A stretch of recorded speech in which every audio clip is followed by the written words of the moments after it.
cake shop. Where's that at? On the border right there. And they got like carrot cakes and stuff. Drink cake. Keep this in the back line. Maybe. How many of us are there now? 6, including Mindy.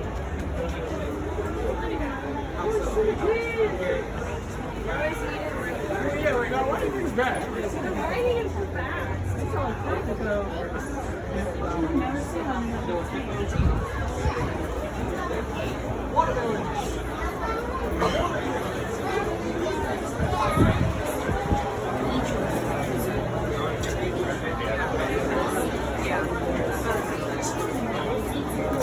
Don't understand.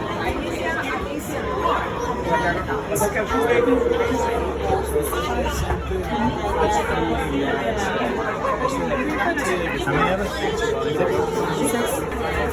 Go up for them 5. Too many suggestions.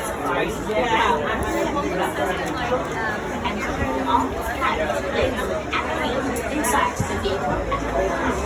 Multiple please keep your eyes on your children.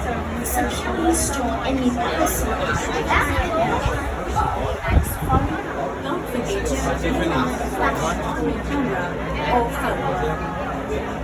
Once again, have a wonderful safari. And as we say here at our welcome aboard. How'd you get an 8 Take that. Kind of forget your chance. Yeah. It's so It's different. It's different to see her like that. But I told Kelly she's got a lot of weight. Hello everyone. We are almost ready to board you on our safari vehicles. Please.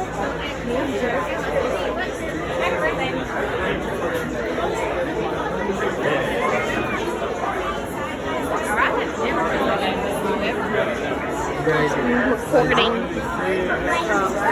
yeah, we're going on the truck.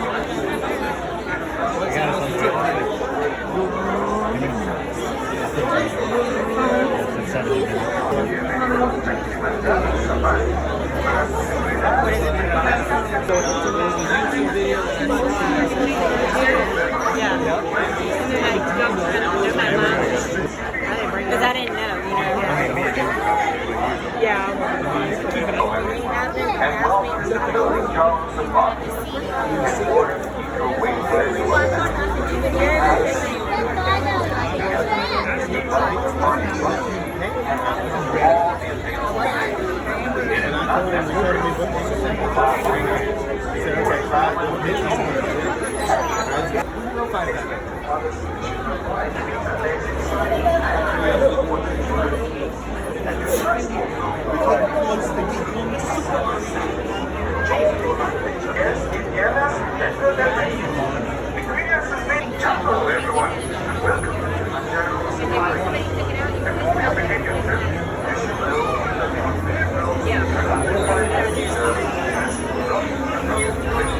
It's like, y'all got shirts?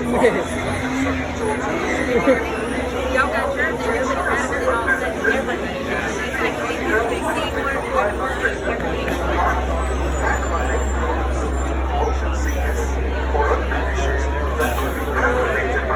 Look at that truck.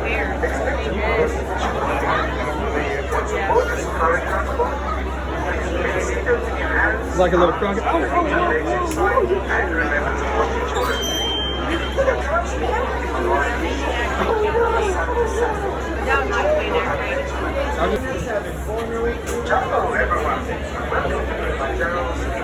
Okay. Me and DKK, Brett? Okay. Mindy, remember, keep an eye for the crocodiles. I don't want to say we don't know that. Yeah.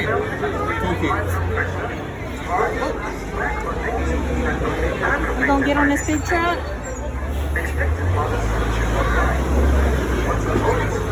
These things out here, That's you use them 25 to bucks. That's $25, yeah. The skip, that, all that. It was an hour. Hour and 10 minutes. Ain't even getting on the safari. He loves it. It is right Just bought them this morning. What do you Like, can you get in front of me? Get in the middle.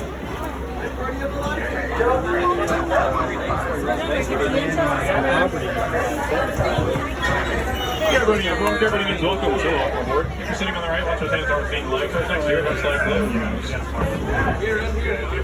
Swahili. Another phrase like say here at Thanksgiving Day, which means let's go. Hello, my friends. Welcome aboard Kilaminjaro Safaris. My name is Nick, and I'm going to be your safari guide here today as we make our way through the Harambe Wildlife Reserve. Now, before we get into the reserve, there's a few safety things for us to go over together. First of all, please make sure everyone remains fully seated all the time throughout the duration of our journey. Whether you're stopping or moving. That includes little ones. Little ones must remain in laps or in seats at all times with no lap switching. Make sure you keep your hands, arms, feet, and legs inside the vehicle at all times, and if you have any phones, cameras, or other loose items or valuables, I recommend keeping a very tight grip on them as the road can get quite bumpy.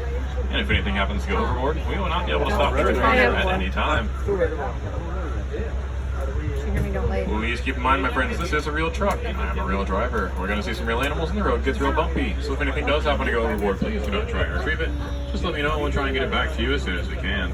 But we cannot guarantee that it's going to be in the exact same condition as when you lost it. So that's why it's important to make sure you keep a very tight grip on all those belongings, with your hands, arms, feet, and legs inside the vehicle at all times. With all that said and out of the way, though, I'd like to welcome you to the first area of the reserve here, known as the Little Ituri Forest. Many of the animals in the Little Ituri Forest are quite shy and rely on camouflage to help them stay safe and hidden. So we'll need to make sure we keep an eagle eye out for any darker colors or stripes to help these animals blend in with their environment. Over to the left, we can already see a rust-colored antelope there known as a bongo. Bongos have horns that go up to about 3 feet in length on both males and females, and they're commonly referred to as the ghost of the forest because of how hard they are to spot in the wild. Then on the right, the animal with striped legs over there is an okapi. And don't let the striped legs of the okapi fool you, as they're not related to the zebras at all. In fact, they're the closest living relatives of the giraffe. We know this because both okapis and giraffes have similar skull structures, and they both have an 18-inch long prehensile tongue. Prehensile means finger-like, so if you can do it with your finger, they can basically do it with their tongue. And that comes in quite handy for stripping leaves and vegetation off of branches. Coming up on our right, there's a lighter colored antelope up there, all the way at the top of the hill, known as a greater kudu. We can tell that's a female greater kudu up there because she doesn't have any horns. Female males have 6-foot-long spiral horns and shaggy beards. The greater kudus tend to travel in single-gender herds, so it looks like we're only going to see females here in the forest. And both the bongos and the greater kudus have some lighter colored vertical stripes running down their backs that are meant to mimic the rays of sunlight that peek in through the gaps in the trees up above those animals. Indy, look.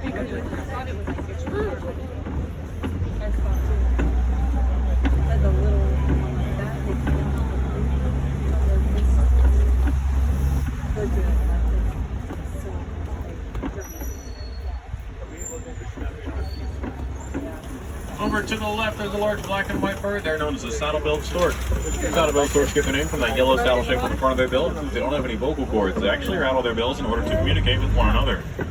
Saddle-billed storks get up to about 5 feet in height. They have a wingspan of about 7 to 9 feet. To put that into perspective for you, that's about the same width as the canopy of the truck up above your heads. Making our way out of the Little Ituri Forest, though, we're now going to head into the Sapi River. Like that name suggests, there may be a few aquatic animals in store for us up ahead, so be sure to keep your eyes peeled to the water. Over to the right, looks like there's a pod of pink-backed pelicans as well as a couple of Nile hippos. But please remain seated, my friends. There might be more hippos coming up on the left. The pink-backed pelicans get their name from the pink coloration that appears on their back during their mating season. That pink coloration causes the spread to their pouches, bills, and facial skin, almost making it look as if they're blushing. The pink-backed pelicans are one of the largest flighted bird species in the entire world. They have a wingspan of about 7 to 9 feet as well, just like the saddle-billed storks. And they're known as colonial nesters, which means they nest in pods of up to 500 pelicans. Now, like I mentioned, if you couldn't see the hippos on the right, there's an entire bloat of them here on our left.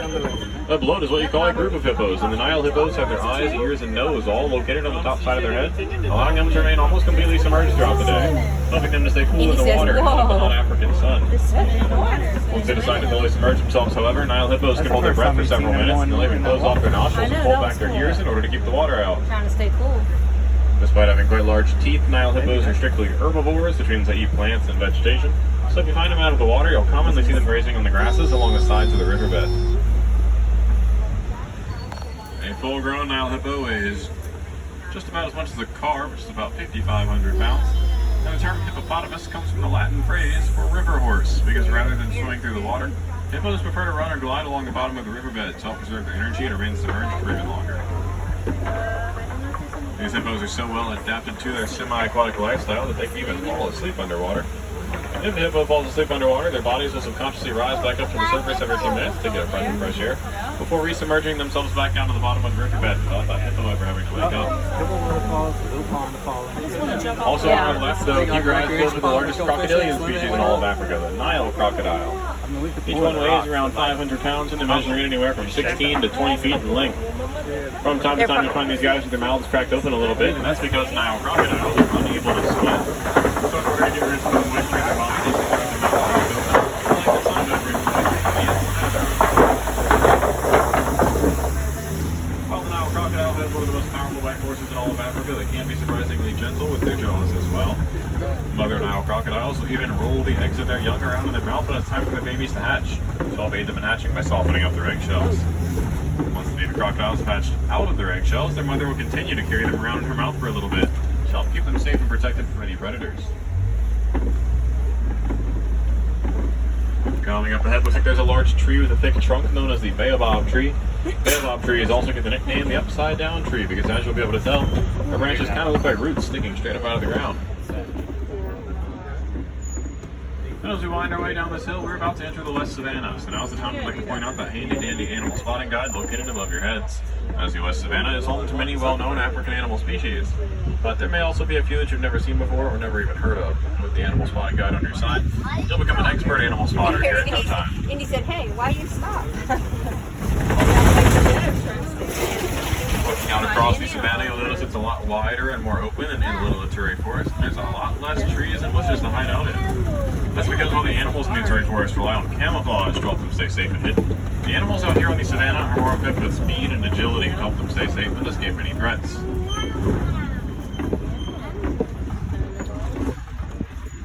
Off in the distance, you might be able to start to get a few glimpses of different animals here and there. We're going to get closer looks at all of those animals here shortly. The breeze feels great.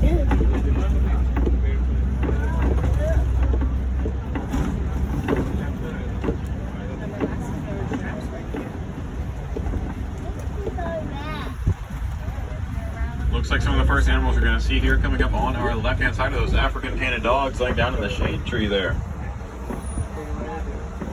African painted dogs get their name from the spot patterns on their back that kind of look like paint splotches. Each spot pattern is unique to each individual painted dog. Members of the same pack are able to identify one another from great distances thanks to those spot patterns. The African painted dogs are the most successful hunters in all of Africa, and that's thanks to the large numbers in which they hunt and their excellent communication skills. Also here on the left are some dark gray antelopes with long clipped horns known as sable antelopes. Sable antelopes are quite unique because they do not run from danger like other antelope species. Instead, they stand their ground and show off those large hooked horns for self-defense, trying to either scare off or fight off any threats.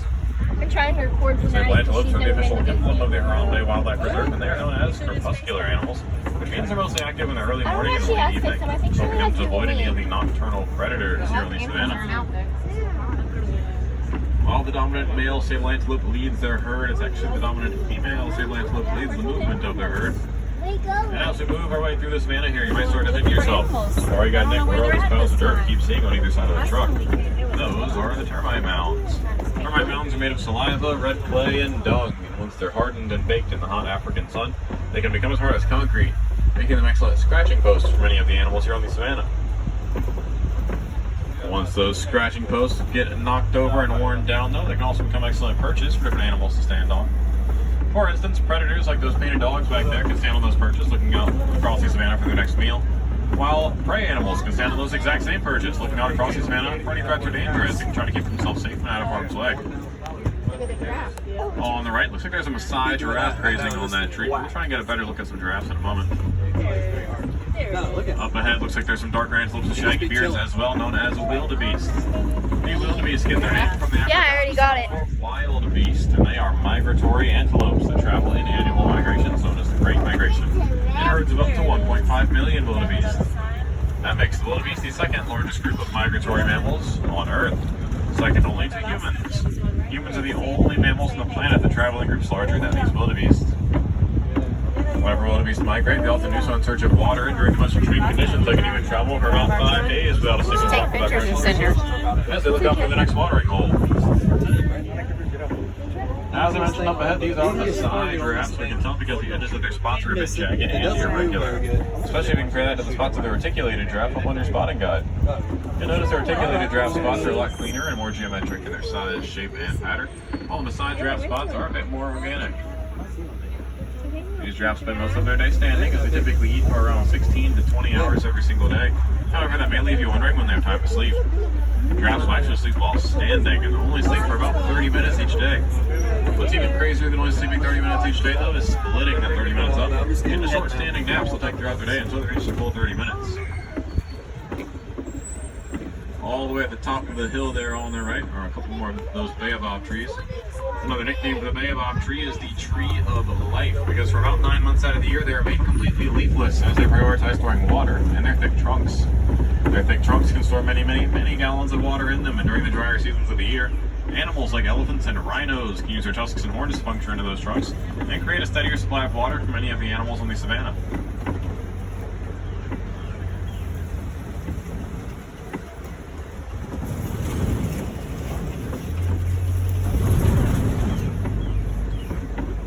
But speaking of elephants, coming up on our right-hand side, let's keep our eyes peeled for the largest animal in all of Africa. The African elephant. African elephants have incredibly powerful trunks that are made up of thousands of muscles, more in fact than every single person on this truck has in their body combined. Their trunk is a combination of their nose and their upper lip, and like I mentioned with the tongue of the okapi and the giraffe, their trunk is prehensile. African elephants specifically even have 2 little prehensile digits on the ends of their trunks that act almost like fingers, allowing them to grab things such as food and bring closer to the mouth. He's all the way back there in the corner. I can tell that's a male African elephant back there because he's quite large and all by himself. Male elephants get up to about 14,000 pounds in weight, and they tend to stay by themselves during small bachelor herds, while female African elephants are a little smaller. They stay in large family herds so they can raise their young, and they're led by a single matriarch. A few years back, some farmers were having problems with the elephants trampling all of their crops, and no matter what the farmers tried, nothing really stopped the elephants, as they're basically nature's bulldozers. Around that same time, some of the researchers here on this berry reserve found out the elephants are not too fond of bees and the noise that bees make, since elephants have pretty sensitive hearing. So the researchers and farmers teamed up and they created beehive fences. They put the beehive fences up around the farmers' crops, and they were quite the success. They had about an 80% success rate at keeping the elephants away, which kept the farmers' crops safe and also kept the elephants safe and out of areas in which they may have been in a little more danger to threaten by poaching. In addition to having their crops and livelihood safe, those farmers now had extra revenue coming in the form of the honey that the bees were making. That project is known as the Elephants and Bees Project, and like I mentioned, it started right here on this berry reserve. Off to either side of the truck, though, looks like there's some red clay. Red clay contains minerals in it that are otherwise not found in the diet of the African elephant. So where there's red clay, there may be more elephants near trying to find their daily vitamins. You can even see tusk marks there on the right-hand side of that red clay. That's because both male and female African elephants have tusks. The tusks of the elephants are made of ivory, which is the same material that makes up the tusks or teeth of the Nile hippos we saw back in the Safi River. And if you ever see an elephant looking a little muddy or dirty, like we can see coming up on our left, don't worry, that's not bad hygiene. It's actually just a really great skincare routine. African elephants have incredibly sensitive skin, so they use those powerful trunks of theirs to fling mud and dirt up onto their backs with, creating a form of natural sunblock that protects their sensitive skin from the sun's harmful rays. The elephants communicate with one another through a variety of different high and low pitched frequencies, some of which are so low pitched in fact that they're completely undetectable to the human ear. And speaking of ears, if you ever find these elephants flapping their ears quite a bit, that's not just their way of waving hello to one another. Elephants have blood vessels located on the back sides of their ears, so whenever they flap their ears, it allows them to cool down the air on their ears, cooling down the blood inside of their ears, and circulate that cooler blood throughout their head and body, lowering their body temperature by several degrees.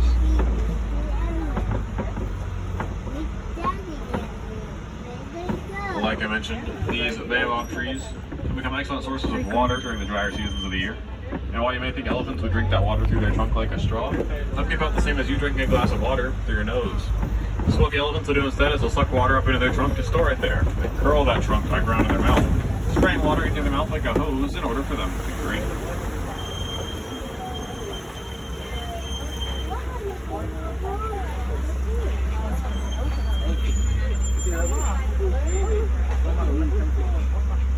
Once again, please remain seated at all times, friends. That means my friends are right here in the front. You have to stay seated for me. It's for your safety.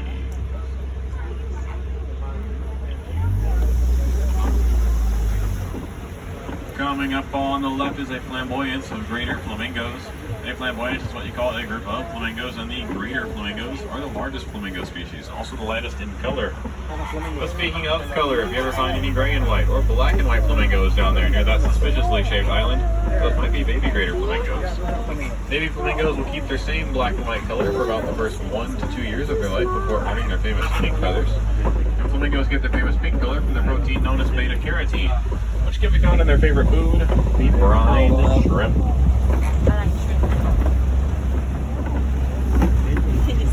As we leave the greater flamingos behind us, that means we're now crossing over from the west savanna into the east savanna. And unlike their friends, the African elephants, other animals like white rhinos do not have powerful trunks that like mud and dirt upon their backs with. So instead, they'll wallow around in large mud pits like we can see coming up towards the front of the truck. To coat themselves in a thick layer of mud that will not only protect their skin from the sun, but it will help to cool them down and act as a natural bug repellent as well. Both rhinos and elephants are known as pachyderms, which means thick-skinned in Greek. So despite having quite sensitive skin that they'll protect with mud and dirt, my friends, please remain seated. You have to stay in one seat. We're not playing musical chairs, guys. So despite having quite sensitive skin that they'll protect with mud and dirt, their skin can get up to about 1 inch thick in some places. These white rhinos are a bit smaller, a bit larger than their cousin the black rhino, as white rhinos get anywhere from 4,000 to 5,000 pounds in weight, while black rhinos only get to be about 3,000 pounds in weight. A group of rhinos is known as a crash of rhinos. You're not going to find black rhinos in crashes since they're more solitary animals, while these white rhinos are more social. And the white rhinos get their name from the Afrikaans term fight, which means wide. So you can get a good look at their upper lip, you'll notice it's quite wide and squared off, giving them their namesake.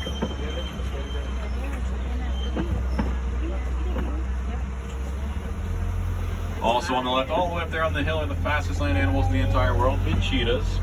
Cheetahs can reach speeds of around 60 miles an hour in just about 3 seconds, thanks to their unique physiology, such as having much smaller skulls in comparison to the rest of their body, making them more aerodynamic, and having semi-retractable claws, which means as they run, they can choose to leave their claws out to give them a little bit more traction, kind of like an athlete wearing cleats. Brent's like, yes. Cheetahs have incredibly powerful tails that help them to steer like the rotor of a boat, allowing them to make sharper turns as they sprint across the savannah. While they can reach their top speeds pretty quickly, they can only maintain them for a few hundred yards before having to stop to relax and basically recharge their batteries. And cheetahs have 2 little teardrop-shaped spots under their eyes that act like sunglasses, helping to draw the sun away from their eyes as they hunt. That comes in quite handy, as cheetahs are known as diurnal hunters, which means they'll hunt during the day, as opposed to other predators like lions, which are nocturnal hunters, which means they will hunt at night. But speaking of lions, for any of my friends on board are fans of Disney's The Lion King. That rock structure on the left may look a little familiar to you. While that is not fried rock, it's still the same type of rock structure known as a river ride and everything. Lions can use copies to get a higher vantage point over the land and looking for prey, and for laying around on the hot rocks throughout the day as they take their cat naps. Lions are pretty much professionals when it comes to napping, as they rest an average of 16 to 20 hours every single day.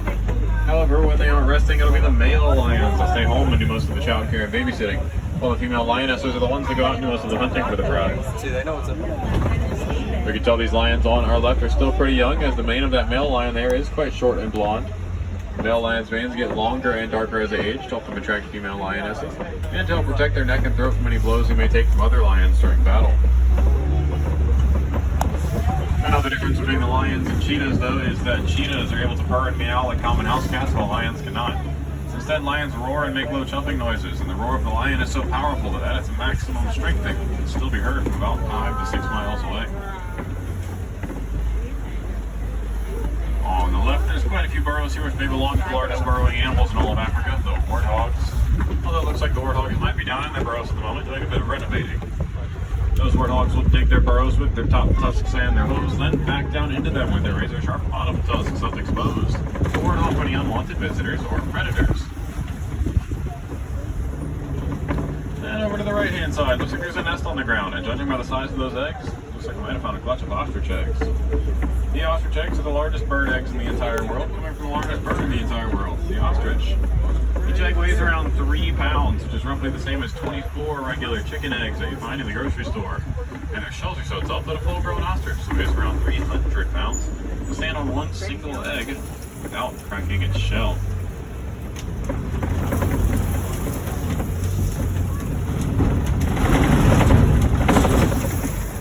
As we enter the final area of the reserve, I'd like to welcome you to Magadi Glen, the home of the Nigerian dwarf goats. So while these guys may look small and cute, keep in mind they are fully grown. That's just where they get the name dwarf goat from. Goats are typically known for being quite playful creatures, but it's not all just kidding around with them. Whenever the goats are playing, it is a maturing exercise that allows them to establish dominance within their groups. And like I mentioned, all the way back in the West Savannah, so we didn't get to talk about it yet. So, if you notice these guys have a bit of a pot belly on them, that's because they're what's known as a ruminant, which means they have 4 chambers in their stomachs to help them digest their food a little easier. These Nigerian dwarf goats are one of 2 domesticated animal species here in the reserve, and they also have those infamous rectangular pupils, which help to give them a much wider field of vision.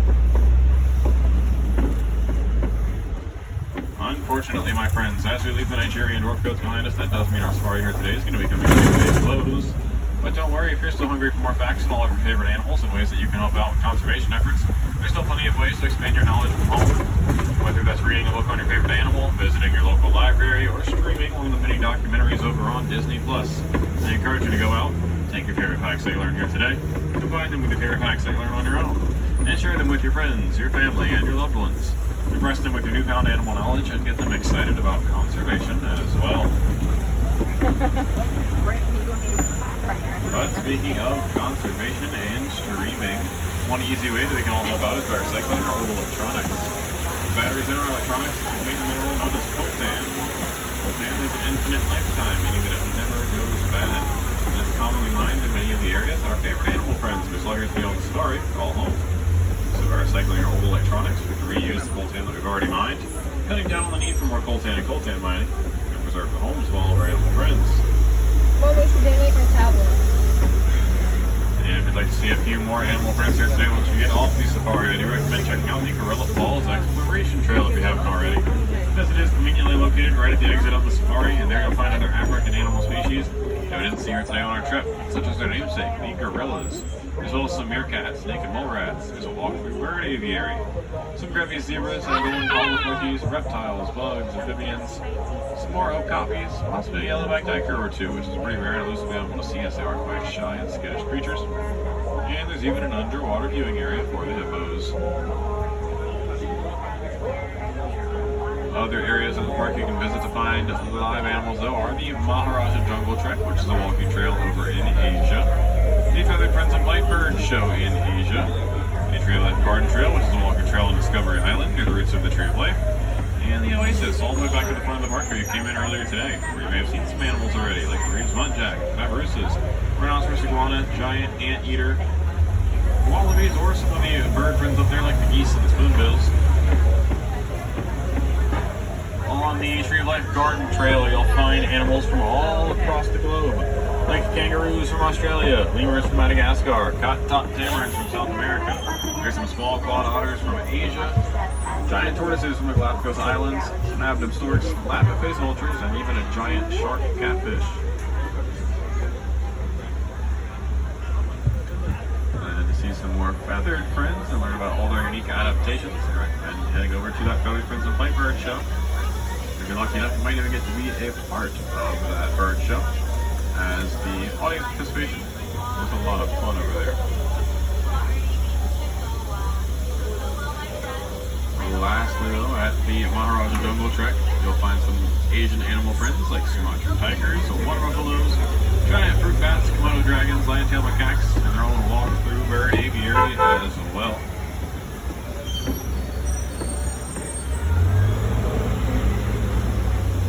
Outside of the Maharaja Jungle Trek are also some siamangs and gibbons. You'll be able to tell those animals are apes, not monkeys, because they do not have any tails.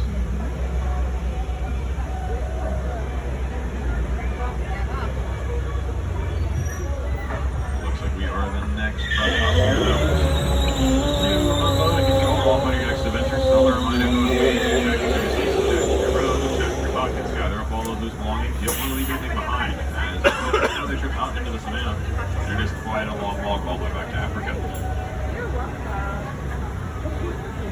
here at Kilaminjaro Safaris, we do not like to say goodbye, as that is far too sad and far too final.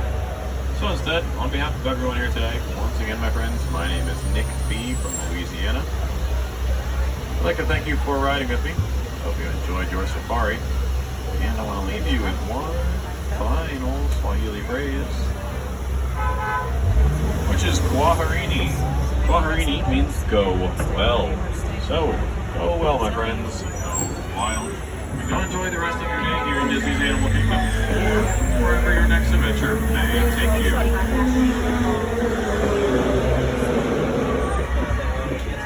If you're sitting on the right, watch those hands, arms, feet, and legs. Those next to you are sliding back over. Watch your step into exit, and if there are any wilderness explorers on board, then on board.